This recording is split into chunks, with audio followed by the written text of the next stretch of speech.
그래서 여러 가지로 기록되어 있습니다. 예를 들면 엘로힘이라든가 아도나이, 이레, 라파, 니시, 삼마, 그 외에도 수많은 하나님의 이름에 대해서 아주 다양하게 불려지고 있습니다. 그 중에서 가장 친근하고 또 부르기가 좋은 이름은 하늘에 계신 하나님 아버지라는 그런 이름을 우리가 들 수가 있는 것입니다. 우리 하나님께 한번 불러보겠습니다. 하나님 아버지, 시작. 하나님 아버지. 어떻습니까? 아버지라고 부르면 친근하고 뭔가 내가 부족하면 도움을 구할 때 언제든지 나서서 하실 것 같은 그러한 느낌이 들 수가 있습니다. 아버지는 엄하고 또한 친근하게 대하기가 어려운 이름일 수도 있습니다. 그러나 가족을 지키기 위해서는 생을 주저하지 않으며 깊은 뜻을 가지고 계시는 분으로 우리가 이해하게 할 수가 있습니다. 예수님을 믿는 성도라면 부를 수 있는 하나님 아버지께서 늘 가까이 계심에도 불구하고 여전히 멀게 느껴지는, 때로는 침묵을 지키는 하나님으로 이해할 수가 있다는 것입니다.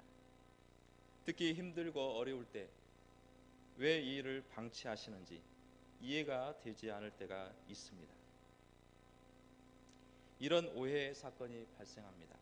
최근에 네팔의 대지진의 사건처럼 어떻게 이 많은 사람들을 죽도록 하셨을까? 이를 어떻게 해석할 수가 있는가라는 질문을 던질 수가 있습니다. 몇 가지의 어떤 사상가들의 주장을 이야기해 보겠습니다. 이는 하나님은 선하시고 또 선하신 하나님이시지만 일상생활에서 세세하게 돌볼 시간이 없으시고 그저 관람하실 뿐이다 라고 생각하는 사람이 있습니다. 또 어떤 사람은 하나님은 신화에 불과하니 살아 계시다면 무언가 말씀하실 것이다. 그러니 말씀하지 아니하면 그것은 살아 계셨다라고 볼 수 없다라고 이 얘기를 하는 경우도 있습니다. 또 어떤 사람은 막연히 자비의 기회를 오기를 기다릴 뿐 자연의 법칙에 따라서 통치가 될 뿐이다. 그저 자연이 돌아가는 대로 순응하며 살아가고 혹여나 하나님과 성경의 말씀에 거부하면 이러한 인류를 더욱 어두운 곳으로 몰아넣는 그러한 사실을 알아야 한다. 그러므로 다소 겁을 먹게 되면 하나님을 의지할 뿐이다 라는 말로 들려지기도 합니다.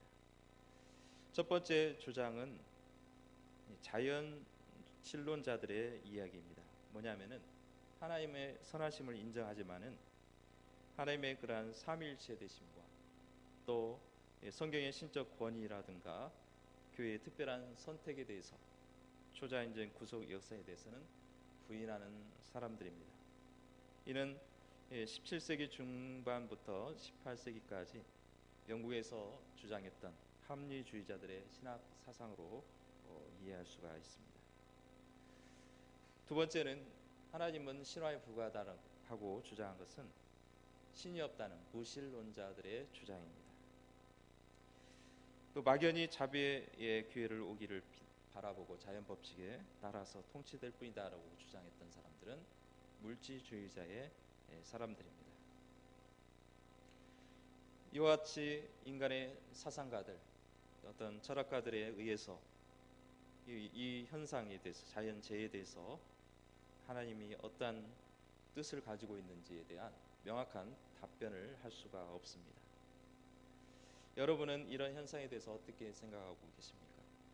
하나님께서 이런 지진과 이런 재앙을 통해서 수많은 사람들이 또 희생을 당하고 또 언제 발생이 될지 모르는 그러한 상황 속에서 하나님의 뜻이 진정 무엇인가 라는 그런 질문에 여러분들은 어떻게 대답을 하시겠습니까? 우리 내면은 차라리 하나님께서 악인들을 골라서 멸망하였으면 하는 그런 마음도 있을 것입니다. 그런데 그렇지 않다는 것입니다.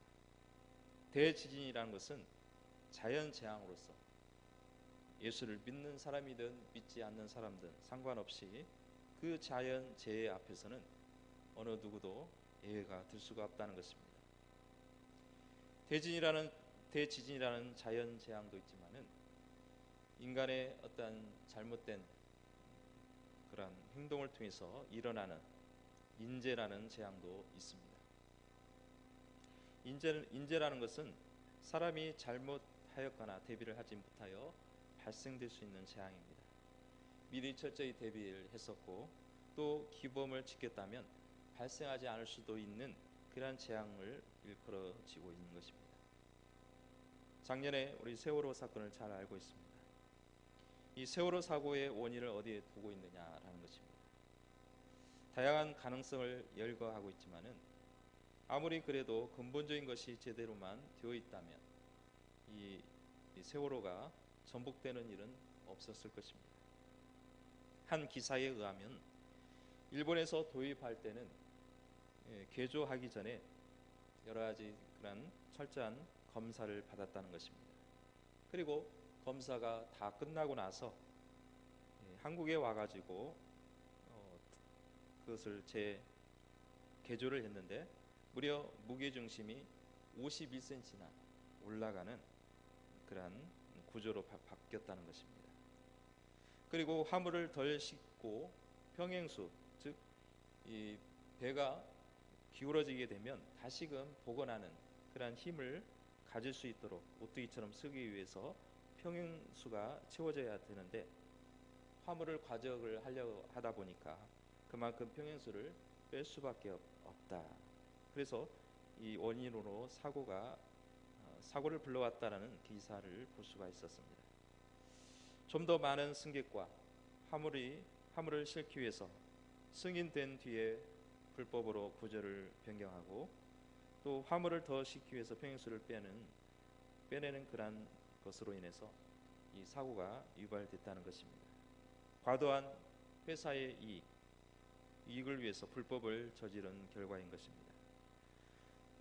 어찌됐든 발생적으로 생긴 재앙이나 인간의 욕심에 의해서 발생한 인재나 언제 발생할 수 없는 상황에서 중임당하는 사건에 대해서는 어떻게 해석해야 될 것인가에 대해서 오늘 말씀을 통해서 그 해답을 찾고자 합니다. 오늘 본문에는 두 가지 사건이 기록이 되어 있습니다. 그 두 가지 사건에 대해서 현상에 대해서 그 답변은 회개하지 아니하면 너희도 이와 같이 망한다라는 메시지를 전하고 있는 것입니다. 두 가지 사건은 첫 번째는 빌라도가 흘린 갈릴리 사람들의 피에 섞어서 제물을 바친 일에 대해서 언급하고 있고 두 번째는 실로암에 망대가 있었는데 그 망대가 무너져서 깔려서 죽은 사람이 18명이 사고가 발생한 한 상황에 대해서 얘기하고 있습니다. 또 이 세 번째는 무화과의 비유를 통해서 열매 맺지 못하는 인간의 결과가 어떠할 것인가에 대해서 말씀하고 있습니다. 그러면 첫 번째 사건을 한번 보겠습니다. 당시에 유대인들의 총독이었던 빌라도가 어떤 갈릴리 사람들의 피를 가지고 제물에 섞었던 일을 말하고 있습니다. 한 두어 사람이 와서 예수님께 이 사건을 아뢰고 있습니다. 구체적으로 어떤 사건을 일컬어지고 있는지에 대해서는 확실하게 나와 있지 않지만 아마도 갈릴리 사람들이 로마의 식민지로서 정책에 항거했기 때문에 그 이후로 학살되었을 것이라는 그런 추측을 할 수가 있습니다. 잠시 피신을 했거나 또 제사를 드리기 위해서 제물을 준비하고 있었는데 갑자기 군대가 들이닥치면서 갈릴리 사람들을 살해하고 그 피를 가지고 제단에 피를 섞어서 하나님께 드릴 제사를 모욕한 사건입니다. 이것은 엄청난 사건입니다. 유대인들에게는 무엇보다도 하나님 앞에 드려져야 할 이 제물을 사람들의 피를 흘려가지고 거기다 섞어서 드린 것은 유대인들에게 상당히 모욕적인 사건이라 할 수 있습니다.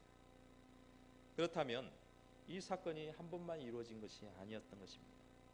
그 외에도 여러 번 그런 유사한 사건들이 발생을 했었습니다.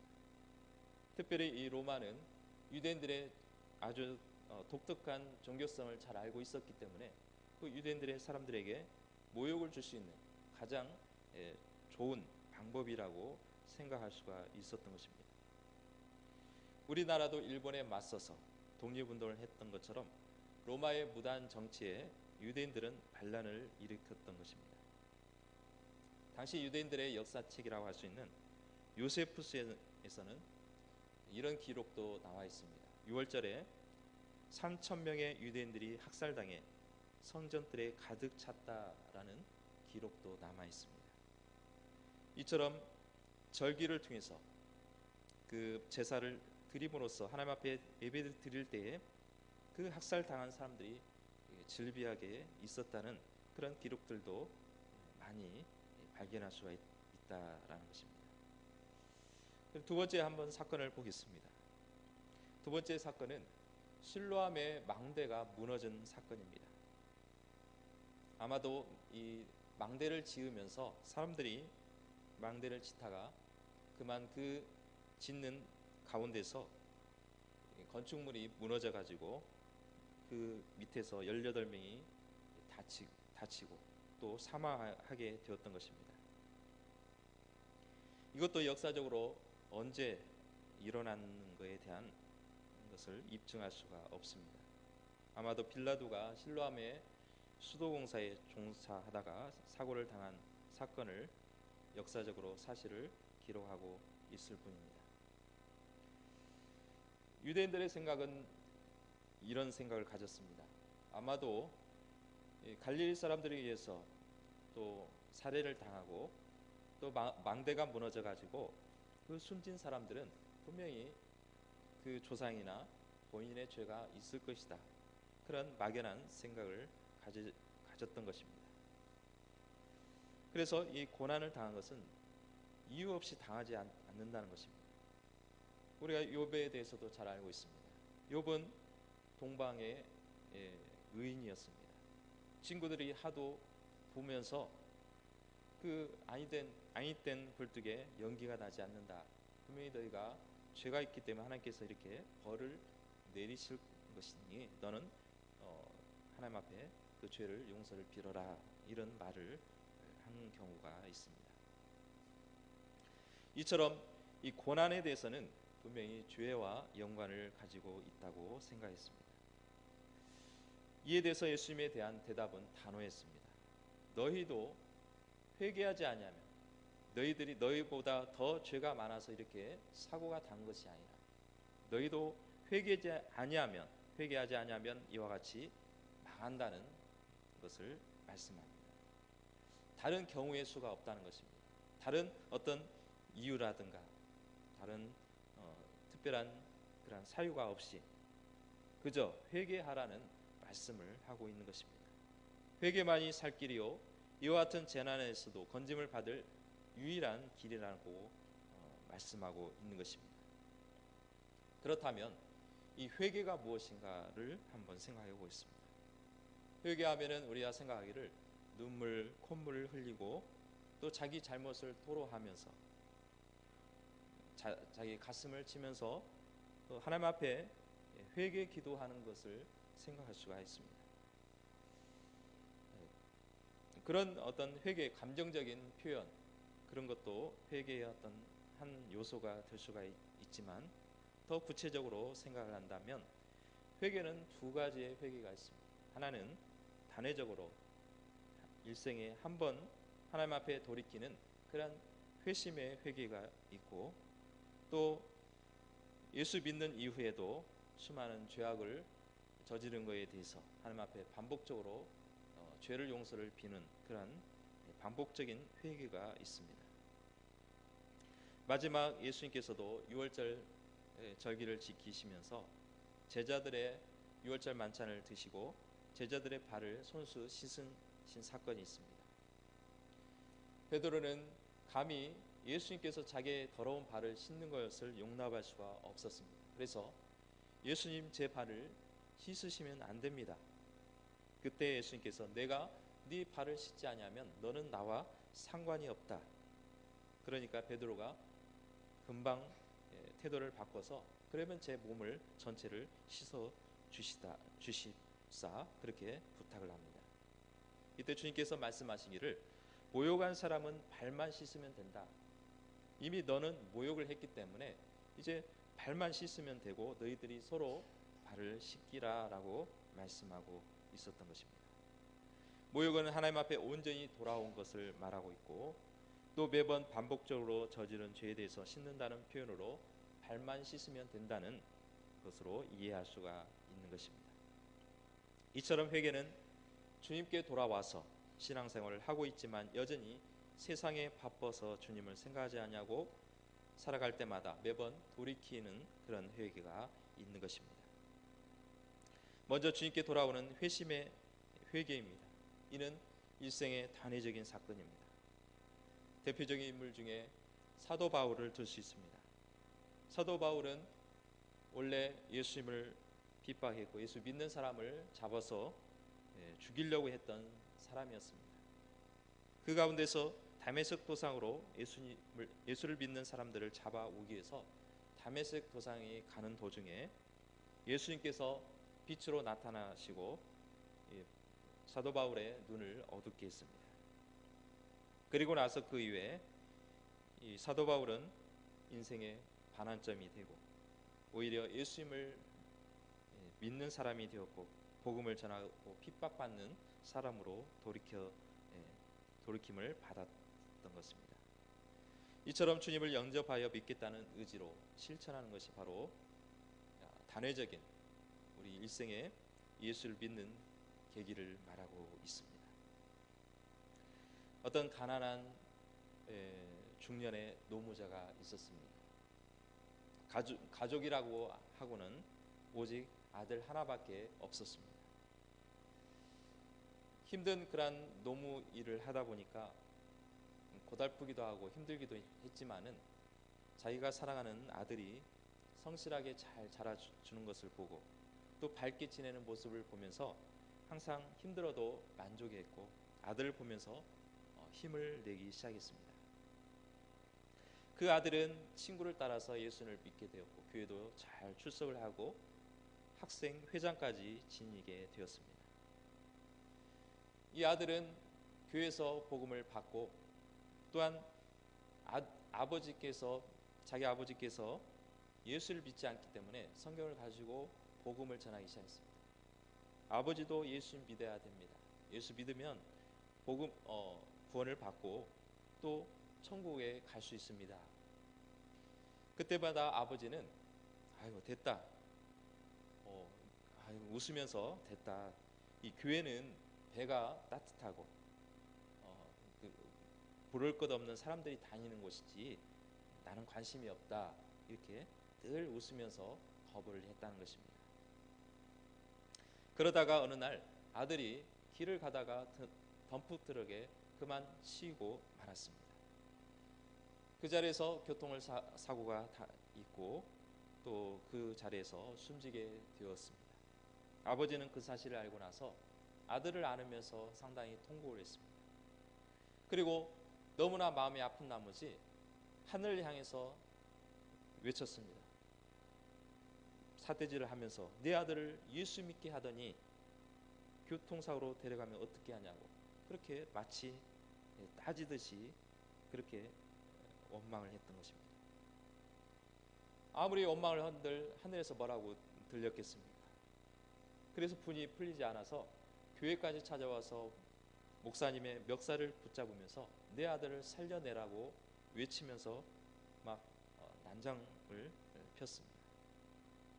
그러다 그 아버지는 너무나 지친 나머지 그 자리에서 실신하고 말았습니다. 목사님은 그 아버지를 지극정성으로 모셔가지고 집에 모셔서 기도하게 되었고 또 회복되어서 어느 날 집으로 돌아가서 어느 날 예배를 드리고 있는데 저 뒤에서 양복을 곱게 차려입은 아저씨가 앉아 있었습니다. 다름 아닌 그 청년의 아버지였던 것입니다. 목사님은 너무나 반가운 나머지 예배를 마치고 악수를 하면서 인사를 했습니다. 어떻게 이렇게 교회를 오시게 됐냐고 하면서 반갑게 맞이하게 되었습니다. 이때 아버지가 하는 말이 내 아들이 믿던 예수를 나도 믿어볼랍니다. 이렇게 인사를 했다는 것입니다. 그 아버지는 아들을 잃은 슬픔에 이기지 못하여서 마음을 가다듬었고 또 아들이 믿었던 그 하나님을 생각하면서 나도 예수를 믿어야 되겠다. 아들이 믿었던 그 예수를 나도 믿어야 되겠다는 그런 마음이 생기게 되었던 것입니다. 인간의 생각으로는 도저히 받아들일 수 없습니다. 어떻게 하나님을 믿는 자기 아들을 교통사고로 숨지게 할 수 있을까? 어떻게 그렇게 잘 자라고 있는 아들을 하나님께서 데려갈 수 있을까? 그런 고민을 했지만은 후에 이 아버지는 그 아들이 그 믿었던 하나님, 믿었던 예수님을 나도 한번 믿어볼까? 그런 마음으로 주님을 영접하게 되었던 것입니다. 하나님은 어떻습니까? 비록 그 아들을 먼저 데려가셨지만 그 아들을 미워서 데려간 것이 아니라 이 아버지를 사랑하기 때문에 그 아들을 먼저 데려가면 이 아버지가 비로소 하나님을 의지할까, 하나님을 바라볼까 하고 데려가 가셨던 것입니다. 바로 이것이 바로 회개인 것입니다. 회심의 역사인 줄로 믿습니다. 거부했던 사람들이 자신의 과거의 모습을 천산하고 주님께 돌아와서 하나님을 믿는 회개 역사가 일어나고 있는 것입니다. 또한 지금도 회개할 것이 없는 99마리보다 잃어버린 한 마리 양을 찾는다고 말씀하고 있습니다. 오늘 6절 말씀에는 비유를 들고 있습니다. 회개하지 않으면 망하리라는 그러한 비유를 들고 있는 것입니다. 무화과 나무의 비유를 볼 수가 있는데 본문의 말씀을 보면은 무화과 나무 중에라는 말씀을 한 것이 아니라 포도원 중에, 포도원이 이미 심겨진 그 밭에 무화과 나무를 심었다고 말씀하고 있습니다. 포도원 주인의 뜻이 담겨져 있습니다. 이는 바로 포도원은 포도나무를 심는 장소이지만 무화과 나무를 심은 것은 포도나무를 위한 것이 아니라 바로 무화과 나무를 위해서 심었다고 볼 수가 있습니다. 다시 말해서 이 좋은 밭에 무화과 나무를 옮겨서 거기다가 심어 놓았기 때문에 그저 하나님만 있어도 잘 자라기만 하면 열매를 맺을 수 있는 그런 환경의 조건에 심겨졌다라고 볼 수 있습니다. 그런데 무화과 나무는 전혀 열매를 맺지 못했습니다. 3년이라는 세월을 흘렸지만은 열매를 여전히 못 맺었습니다. 포도원 주인은 많은 열매를 기대했지만 하나도 볼 수 없음을 가지고 이 무화과 나무를 제거하려고 했었습니다. 이에 농부는 한 번만 더 기다려 보라는 그러한 요청을 하게 되었고 또한 더 기다리다가 만약에 더 이상 열매를 맺지 못하면 그것을 제거해 달라는 요청을 하게 됩니다. 회개하지 아니하는 무화과 나무, 하나님 앞에 돌이키지 않는 무화과 나무는 쓸모가 없었던 것입니다. 회개가 바로 이 무화과 나무를 열매를 맺는 그러한 영양분이었던 것입니다. 회개는 한 번만 하면 됐지 매번 할 것이 있는가라는 생각을 할 수 있습니다. 그리고 특별히 회개할 것도 없는데 회개를 하려고 하면 막상 생각이 나지 않을 수가 있습니다. 회개는 꼭 눈물만 흘려야만이 회개가 아닙니다. 살인을 저지르거나 악한 행위를 했기 때문에 그런 죄로 인해서 그 죄를 용서해달라는 회개만이 회개가 아니라는 것입니다. 내가 하나님 앞에 바로 서지 못하였다거나 또 주님을 의지하냐고 하지 아니하고 내 방법대로 했다면 이것도 회개의 이유가 되는 것입니다. 또한 우리 주변의 현상을 보면서 회개하는 것입니다. 요즘은 책임을 지려 하지 않는 세대를 살고 있습니다. 저 원인은 저 사람들의 원인일 거야. 나와는 상관이 없을 거라는 생각을 가지게 되는 것입니다. 그러나 우리는 느헤미야의 기도를 생각해 봐야 되는 것입니다. 당시에 예루살렘의 성벽이 무너졌던 사실을 느헤미야가 유대인들이 그 이스라엘 나라를 오고 가는 사람들에게 물어봤을 때 성벽이 무너졌다는 사실을 듣게 되었습니다. 느헤미야는 너무나 마음이 아팠습니다. 이국 땅에 물론 그 이국 땅에서 아주 풍성하게 높은 지위를 가지고 생활을 했지만 자기 나라에 대해서 자기 예루살렘에 대해서 관심을 가졌던 사람이었습니다. 성벽이 무너졌다는 소식을 듣고는 곧바로 하나님 앞에 기도하게 되었습니다. 그리고 놀라운 기도를 하고 있습니다. 느헤미야 1장 6절의 말씀에 보면은 이 성벽이 무너진 것이 누구에게 어떤 문제가 있었는가?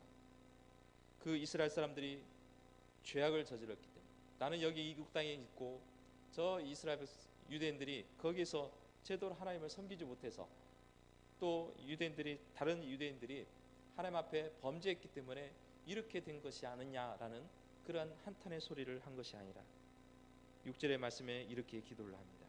나와 내 아버지 집에 범죄하여라는 회개 기도를 하고 있습니다.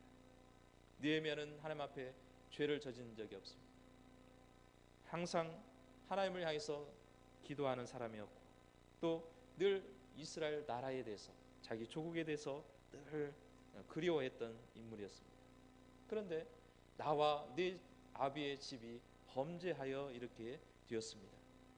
그러니 하나님 이 범죄로 인해서 성벽이 무너지고 이 나라가 이런 꼴이 되었으니 하나님 회개하는 자에게 용서를 구하시고 용서를 하시고 또한 다시 회복시켜 달라는 기도를 하고 있다는 것입니다.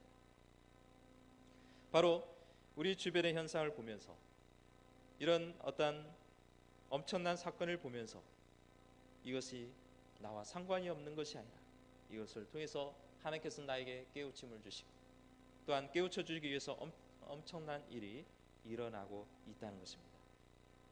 우리 학교에서 보면은 학생들이 막 떠들고 있습니다.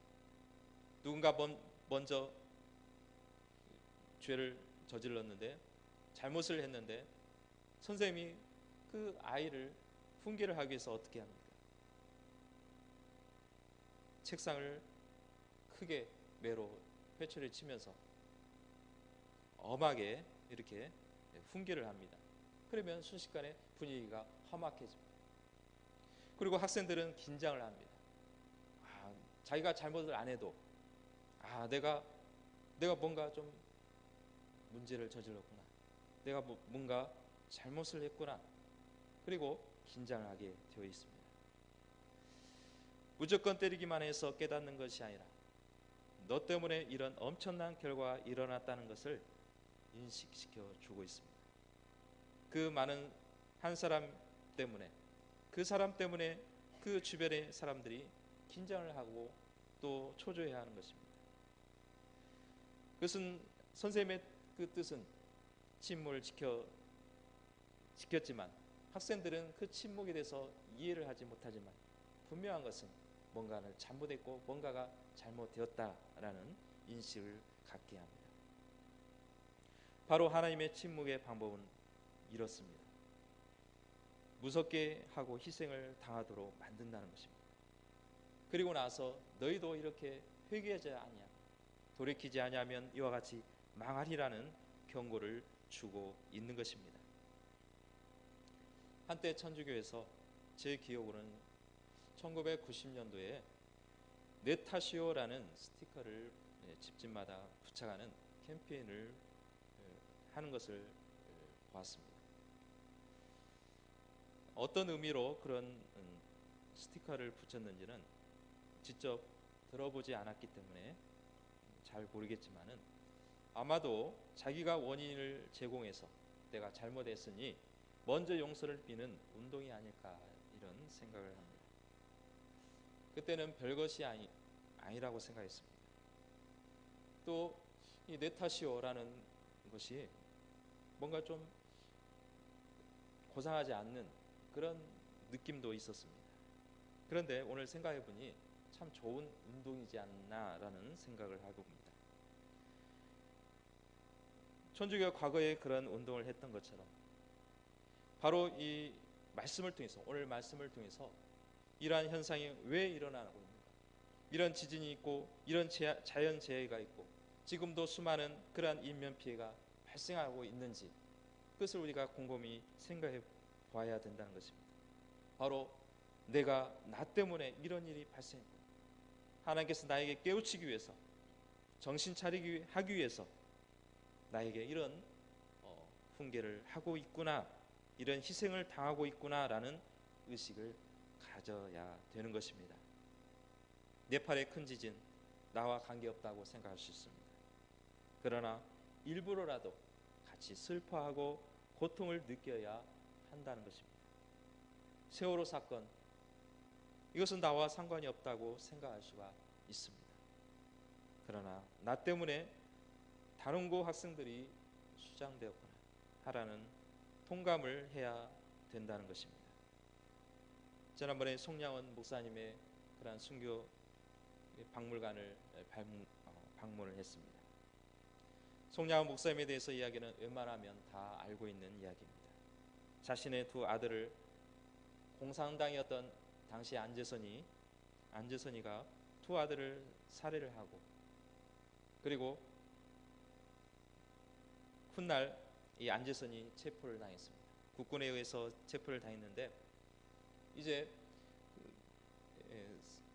사형을 받아야 되는데 송량원 목사님께서 이 안재선을 용서해 달라는 것입니다. 그리고 풀어달라는 것입니다. 우리 생각으로는 이해가 되지 않을 수 있습니다. 송량원 목사님이 그렇게 처형하라고 요구하지 않아도 국군들이 알아서 이 안재선을 처형을 하게 되었던 것입니다. 그러나 송량원 목사님은 어떻습니까? 그 장교에게 부탁하기를 안재선 씨를 풀어달라고 하면서 공산당과, 분명히 이 안재선을 죽게 한다면 공산당과 뭐가 다르겠냐는 것입니다. 단지 내 아들을 원수를 갚는 꼴이 되지 않겠습니까? 그러니 이는 풀어주고 제가 잘 가르쳐서 훌륭한 사람으로 키우겠습니다. 이렇게 해서 풀어줬다는 것입니다. 마음은 내키지 않을 수 있습니다. 그러나 의도적으로 용서해주며 양아들까지 삼는 그런 사랑을 실천하신 분이 바로 송량원 목사님이십니다. 오늘 이러한 송량원 목사님의 그런 정신을 우리는 또한 기억해야 될 것입니다. 우리는 세월호 사건이나 대지진, 그 밖에 엄청난 사고 현장에 대해서 나와는 무관한 생각을 할 수 있지만은 그리스도인이라면 오늘 말씀처럼 나도 회개하지 아니하면 저렇게 될 수 있구나, 나를 깨우치기 위해서 저렇게 희생되었구나라는 의식을 일부러 가지시기를 주님의 이름으로 축복합니다. 무엇을 말하려고 합니까? 남의 탓을 돌리는 것이 아닙니다. 남의 탓을, 나는 잘못이 없고 다른 사람에게 잘못이 있기 때문에 나는 이 책임에서 벗어날 수 있을 거라는 생각을 버리라는 것입니다. 나에게도 고통이 없고 슬픔이 없고 아픔이 없다면 그것이 문제라는 것입니다. 하나님의 침묵 속에는 아무 일 없다고 생각하는 날에 심판이 임하게 될 것입니다. 내 안에서 들려오는 소리가 있습니다. 성령 하나님의 세밀한 음성이 있습니다. 내가 이러면 안 되겠다라는 생각을 가지고 세상을 따라 살아간다면 큰일인 것입니다. 그때 정신을 차리며 주님 앞에 나와 나를 가르쳐 주시고 깨우쳐 주시기를 기도해야 되는 것입니다. 회개의 열매를 맺어야 합니다. 회개는 나를 바로 세우게 하고 신앙의 진보를 가져오게 만드는 것입니다. 주님의 인내도 한계가 있습니다. 주님께서는 이번만도 참으소서, 금년에도 그대로 두소서, 내가 두루 파서 걸음을 줄이이다. 그리고 실과를 열면 열거니와 그렇지 아니하면 그때 찍어 버려도 늦지 않는다는 주님의 안타까운 심정을 우리는 기억해야 되는 것입니다. 주님은 우리를 보호해 주시고 우리를 또한 지켜 주시는 분이시기 때문에 늘 우리는 우리 안에서 주님께서 우리를 가꿔 주시고 걸음도 주시고 영양분도 주시고 또 물도 주시면서 우리를 또한 잡초를 제거해 주시는 주님의 그 정성을 우리는 기억하시고 또한 주변의 사건을 통해서 우리가 하나님께서 침묵하시는 것이 아니라 하나님께서는 지금도 우리에게 깨우쳐 주시고 또 회개 열매를 맺기를 원하시고 또한 이로 인하여 하나님 앞에 영화롭게 하기를 원하는 그러한 성도가 되기를 원하고 있는 것입니다. 오늘 말씀을 통해서 주님께서 우리에게 말씀합니다.